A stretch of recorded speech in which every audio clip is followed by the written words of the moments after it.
Bom dia a todos e a todas.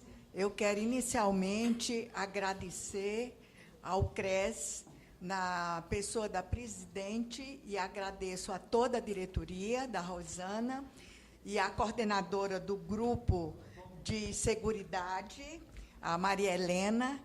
Quero me congratular com todos os participantes aqui, e para mim é um prazer encontrar aqui ex-alunas, atualmente colegas profissionais, estudantes, né? E quero dizer da importância desse evento, né, como uma iniciativa dos CRES em conjunto com o Cefes, né, neste momento de grande caos da nossa brasilidade, né, no cenário mundial, fazendo parte de uma crise que se estende não só no Brasil, mas em todo o cenário mundial.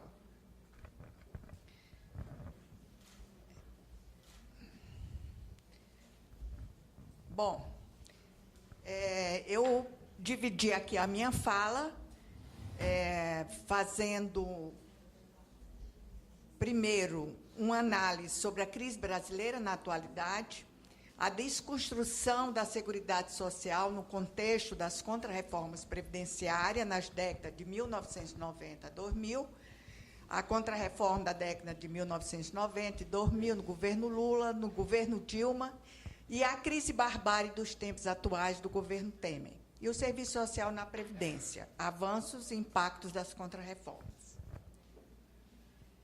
Bom, por que é importante falarmos um pouco de uma situação mais global? Porque, para entendermos o que está acontecendo, especificamente na política de previdência, é uma desconstrução geral do Estado democrático de direitos. E isso tem raízes, tem explicações, e não se dá de forma isolada. E isso tem rebatimento direto no serviço social, no miudinho dos usuários que chegam dia a dia nas agências da Previdência em busca dos seus direitos, né? Então, esta crise que nós estamos vivenciando, ela não é só econômica, ela é política e institucional e compromete, como eu disse, o próprio Estado democrático de direitos. E como se manifesta essa crise? É um processo que vem de aprofundamento e acirramento da crise do capital e do capitalismo, manifestado nos meados da década de 1990 no Brasil, como repercussão de uma crise do sistema capitalista dos países centrais desde a década de 1970. Esta crise, em 2014, aqui no Brasil, se expressou num corte de 51 bilhões do orçamento, atingindo principalmente as políticas sociais. Ela se expressa nas contrarreformas da Previdência Social de 1998, 2003, 2005, 2014 e 2015, e o anúncio que está sendo dado em 2016. Ela se expressa no impeachment da presidente Dilma, como uma nova forma de golpe que congrega forças conservadoras e reacionárias que atinge instituições como o Congresso brasileiro, a mídia e o judiciário. Esse tipo de golpe é semelhante com o que aconteceu em Honduras, com Manuel Zelaya, em 2009, e no Paraguai, com Fernando Lugo, em 2012, que são golpes contrários ao que aconteceu na década de 1960, 70 e 80, nos golpes militares ocorridos na América Latina.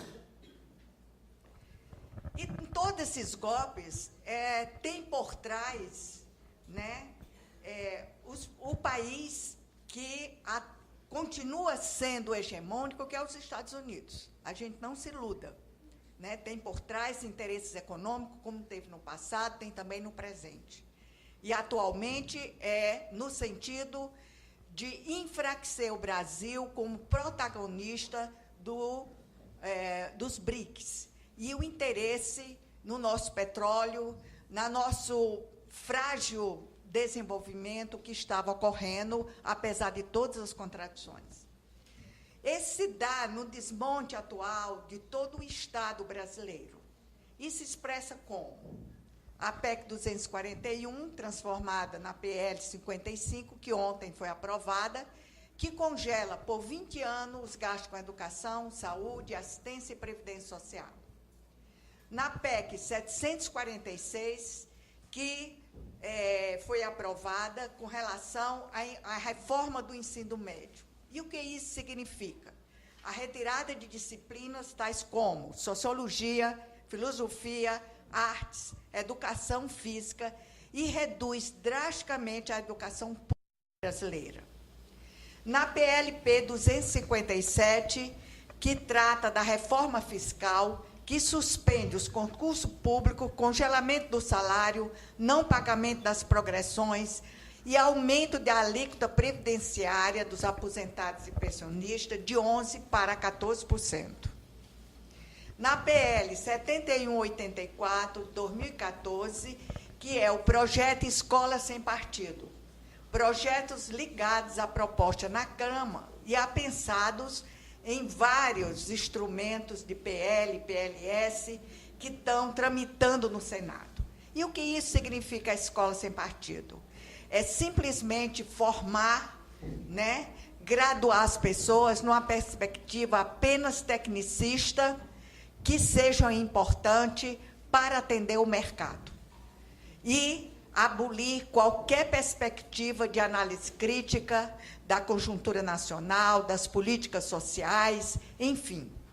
É uma visão reducionista, tecnicista, para atender o mercado nesse cômputo geral de desmonte. Nós temos também a medida provisória 727, que é a PPI, Programa de Parceria e Investimento, que retoma o processo de desestatização da economia conduzida por Fernando Henrique, e qualquer empresa poderá ser objeto dessa parceria. Inclusive, as instituições financeiras controladas direta e indiretamente pela União e os serviços públicos estão na mira desta privatização. A Petrobras, a Caixa Econômica Federal, Eletrobras. E o BNDES terá a incumbência de estruturar os projetos do PPI e financiá-los. Privatização das políticas sociais e do patrimônio público, através da venda e entrega ao estrangeiro, num claro aprofundamento da dependência e subserviência ao capitalismo central, ainda hegemônico dos Estados Unidos e outros países centrais do sistema capitalista. A PL 4567, sobre a exploração do pré-sal, liberação da exploração para o estrangeiro, contrário à exclusividade brasileira e ao consórcio que tinha de 30%. A PL 4330 estende as terceirizações a qualquer atividade das empresas. Antes, eram restritas às atividades meios.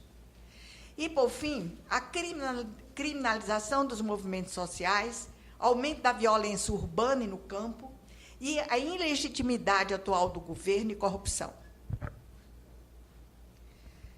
E por que tudo isso? Porque, como eu falei, não podemos entender o movimento da política previdenciária que não está isolado de um contexto de todo esse desmonte do Estado. E, para isso, a gente precisa entender o que é essa política, Ela se constitui como importante política de proteção social ao trabalho, para a reprodução da força de trabalho, no sentido de atender o capital e, ao mesmo tempo, fruto da conquista e luta dos trabalhadores em prol dos direitos sociais não atendidos. Tem como centralidade o trabalho. Por quê? Em razão da relação de cobertura e enfrentamento da questão social, fruto da mais-valia extraída do trabalhador pelo dono do capital. Sua origem de desenvolvimento ocorre no movimento da conjuntura e estrutura da sociedade em cada fase do sistema capitalista, em cada momento histórico e na correlação de forças entre as classes sociais. Avanços e conquistas ocorreram no espaço de 55 anos do Brasil, da década de 1923 à Constituição de 1988. O Serviço Social Previdenciário, em seus 72 anos de existência, tem sido impactado pelos avanços e retrocessos dessa política. A crise do capital, nos meados da década de 70, no contexto internacional, e sua repercussão no Brasil, mais veementemente a partir da década de 90, tem como um dos mecanismos restaurador a contrarreforma da política previdenciária no âmbito da reforma do Estado, em razão de sua importância econômica, via privatizações, primordial ao mercado e ao capital financeiro dominante nos tempos atuais. O Serviço Social Previdenciário tem sido atingido por essas contrarreformas, ao mesmo tempo que tem como desafios colocar-se na contramarcha desse processo. As contrarreformas da Previdência, elas se dão de formas homeopáticas e constantes, né? Nós vamos ter, primeiro, na década de 90, a mudança da nomenclatura de INPS, Instituto Nacional de Previdência Social, para INSS, Instituto Nacional de Seguro Social, que não foi apenas uma mudança de semântica, ela tem um fundo ideológico, ou seja, a afirmação da Previdência na lógica do seguro social, contrário à perspectiva mais universalizante da Seguridade Social. A emenda constitucional número 20 veio como a primeira forma de desconstruir o que foi construído pela Constituição de 88, que ampliou direitos previdenciários, ampliou benefício, ampliou acesso, colocou como um dos objetivos a equidade de atendimento entre a população urbana e rural, né, a universalidade, embora isso seja um assunto contraditório, mesmo desde da Constituição Federal, porque a Previdência nunca deixou de ser contributiva, contribuição direta.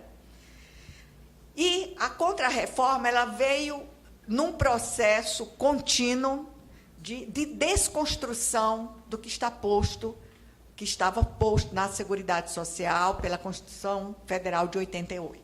Então, a primeira contrarreforma diz respeito à extinção da aposentadoria por tempo de serviço, substituída por tempo de contribuição. 30 anos mulher, 35 anos homem. A extinção da aposentadoria por tempo de serviço proporcional. 25 anos mulher, 30 homem. Extinção da aposentadoria especial do professor universitário aos 25 anos. Introdução de maiores mecanismos burocráticos de acesso e maior rigor na concessão dos benefícios. Criação do fator previdenciário, estratégia à margem da emenda constitucional, número 20, que foi um mecanismo redutor do salário-benefício para as aposentadorias por contribuição. Funcionalismo público, aposentadoria condicionada à idade mínima, 48 anos, 53, que atualmente aumentou e vai aumentar mais ainda, e o tempo mínimo no cargo e no serviço público, 5 e 10 anos, que também aumentou.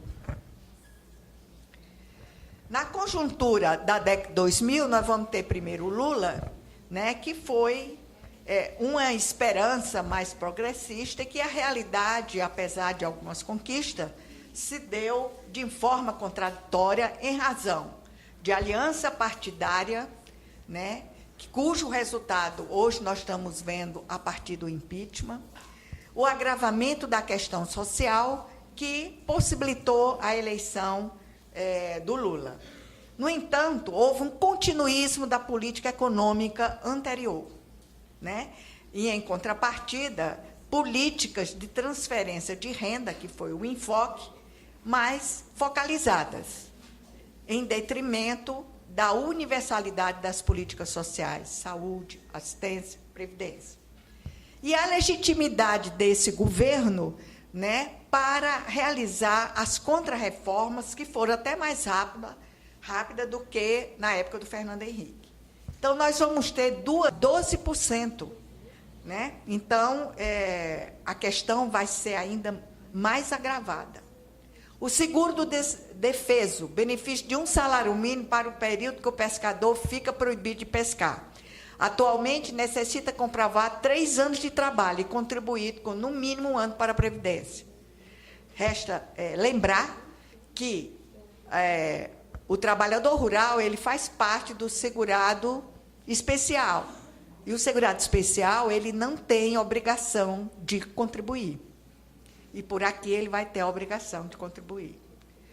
A fórmula 85-95, em substituição ao fator previdenciário, se para a mulher juntar 30 anos de contribuição mais idade de 55 anos, e o homem 35 de contribuição mais 60 anos de idade. Isso vai ser escalonado em um largo período.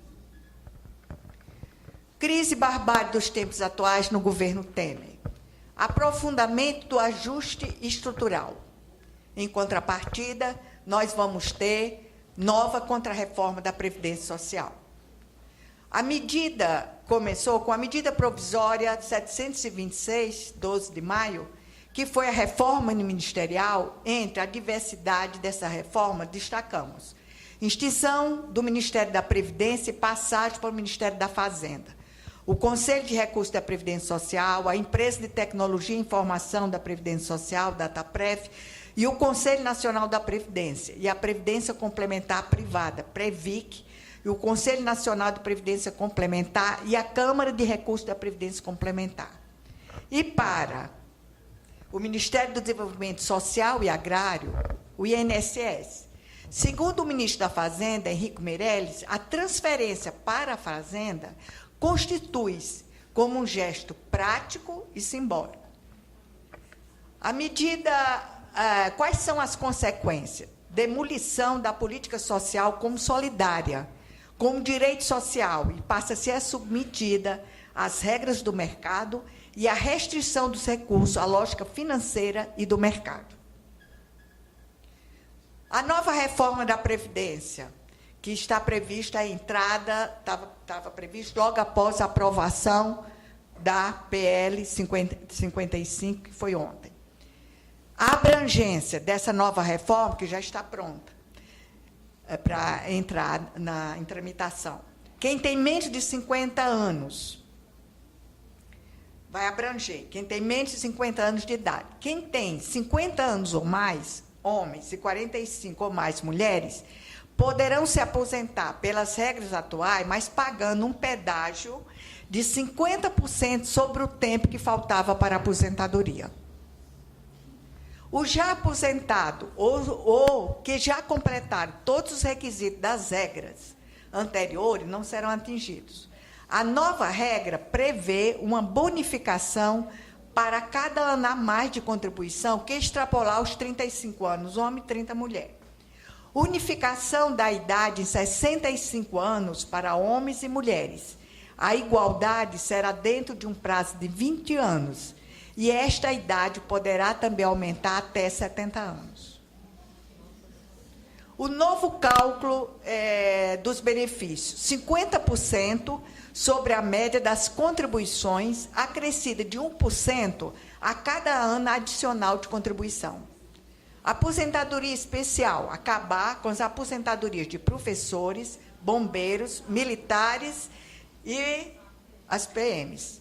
Acabar com a aposentadoria compulsória. Unificar os sistemas do setor privado e público.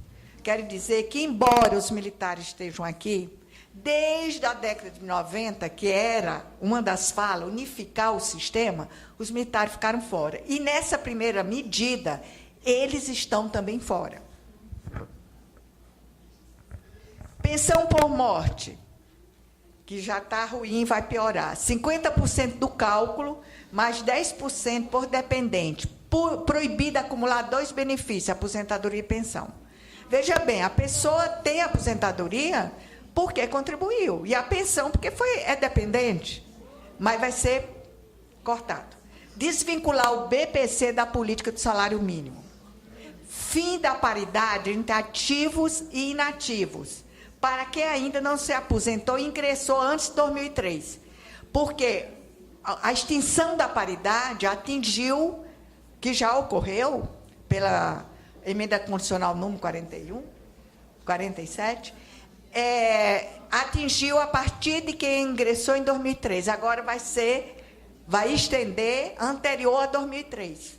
Quem ingressou antes de 2003 vai ser atingido por essa nova reforma.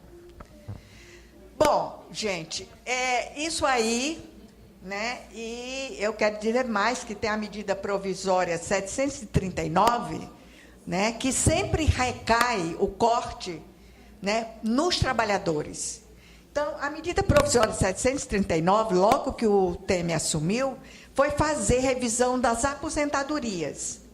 E o que era previsto? Cortar 30% da aposentadoria por invalidez, auxílio-doença, etc. E isso para significar, né, que representa 150 mil do total de 3 mil dos segurados.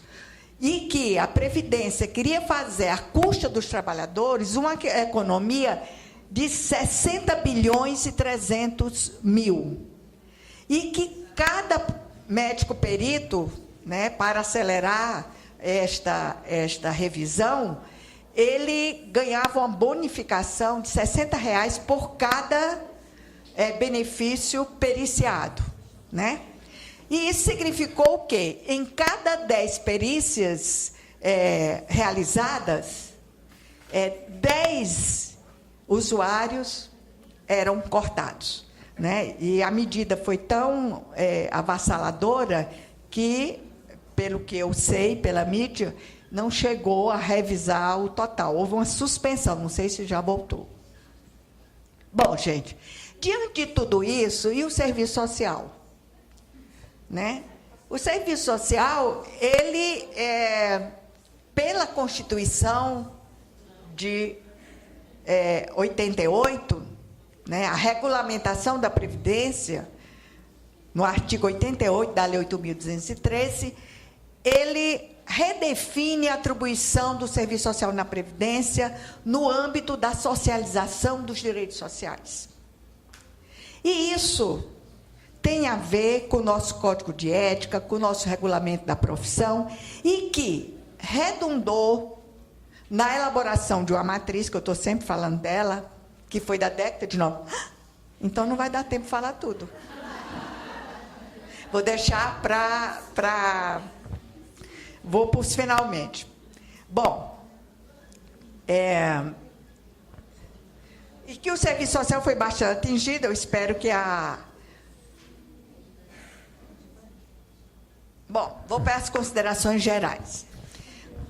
O serviço social no contexto previdenciário, ele tem como desafios apreender de forma rigorosa, teórico-metodológica, os processos sociais. Então, tudo aquilo que eu falei, é importante a apreensão pelo serviço social para que ele possa não só entender os processos, mas ele possa traduzir para os usuários. O usuário não conhece, gente, isso.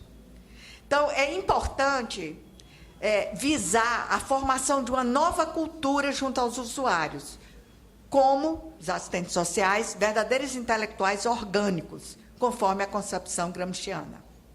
Decifrar a conjuntura e a política previdenciária, isto significa desmistificar a falsa crise da Seguridade Social. Mota, 1998, Gentil, 2006, e a Maria Lúcia Fatorelli. Previdência nunca foi deficitária. O objetivo da reforma, entre aspas, é a privatização. Ela coaduna com a lógica do capital financeiro e a proposta do Banco Mundial.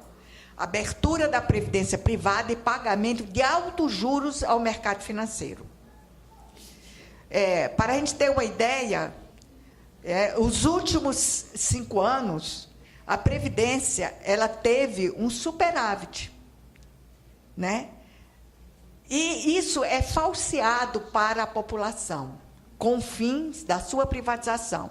Em 2010, ela teve, a receita foi de 55 bilhões. 2011, 76, 2012, 83, 2013, 78, 2014, 53. O que ocorre é que o dinheiro da Seguridade Social, ele é retirado para outros fins, inclusive para pagamento de aposentadoria do funcionalismo público, que não deve ser saído do orçamento da Seguridade Social. Atualmente, a DRU, que era de 20% a retirada, foi aprovada recentemente, foi estendida a medida provisória até 2023 e aumentou de 20% para 30%. Esses cortes nas políticas sociais é o que a Maria Lúcia Fatorelli chama de sistema de dívida. Para que é? Para economizar, fazer superávit primário, tirar o dinheiro para o pagamento de juro dos investidores estrangeiros e para a abertura das políticas sociais, como está acontecendo com a educação, com a saúde e também com a Previdência, que é um filão desde a primeira Contra-Reforma, desde a entrada do Consenso de Washington na América Latina, que se deu a partir dos meados da década de 90.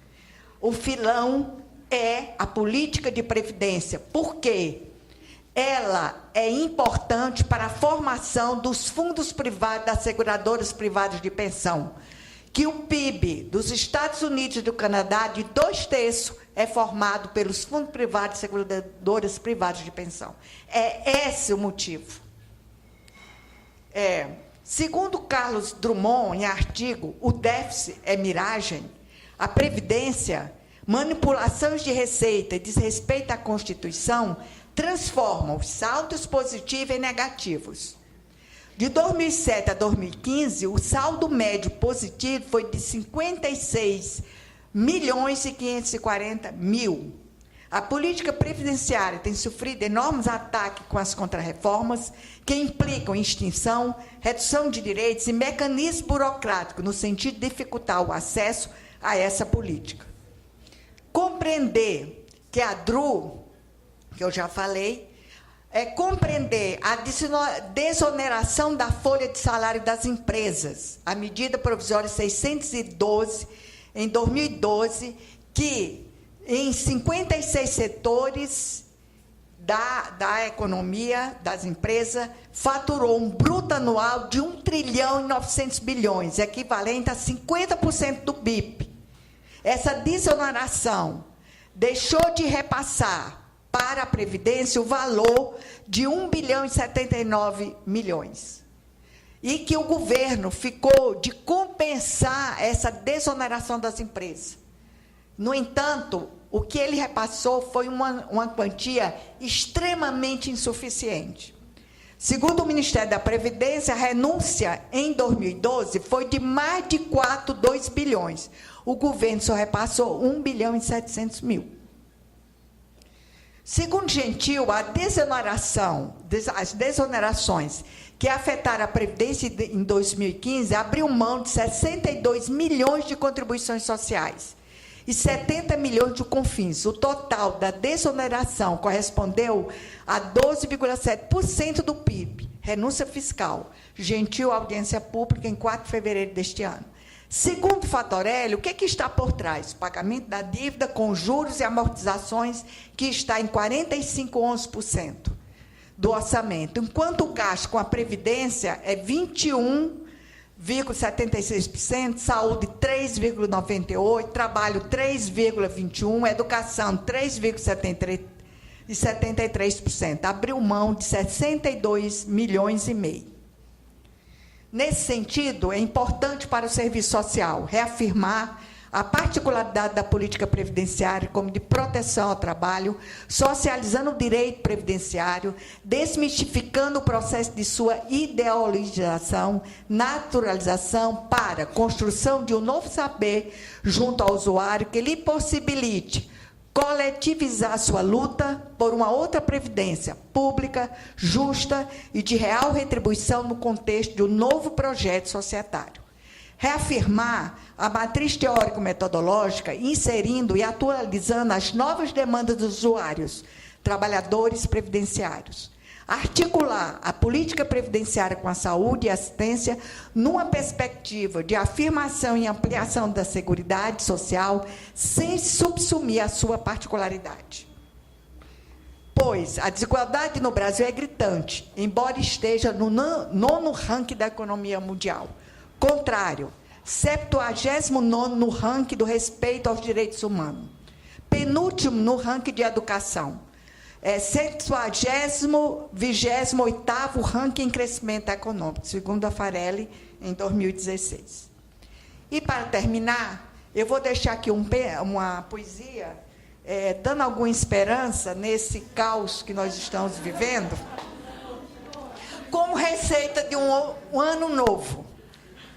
Para você ganhar belíssimo ano novo, com cor de arco-íris, ou da cor da sua paz, ano novo, sem comparação com todo o tempo já vivido, mal vivido talvez, ou sem sentido, para você ganhar um ano, não apenas pintado de novo, remendado as carreiras, mas novo, nas sementinhas do VAC, novo até no coração das coisas menos percebidas, a começar pelo seu interior, novo, espontâneo, que de tão perfeito nem se nota, mas com ele se come, se passeia, se ama, se compreende, se trabalha.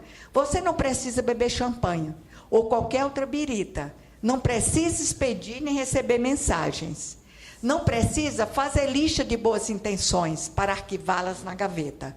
Não precisa chorar arrependido pelas besteiras consumidas, nem parvamente acreditar que, por decreto de esperança, a partir de janeiro as coisas mudem e seja tudo claridade, recompensa, justiça entre os homens e as nações, liberdade com cheiro e gosto de pão matinal, direitos respeitados, começando pelo direito augusto de viver.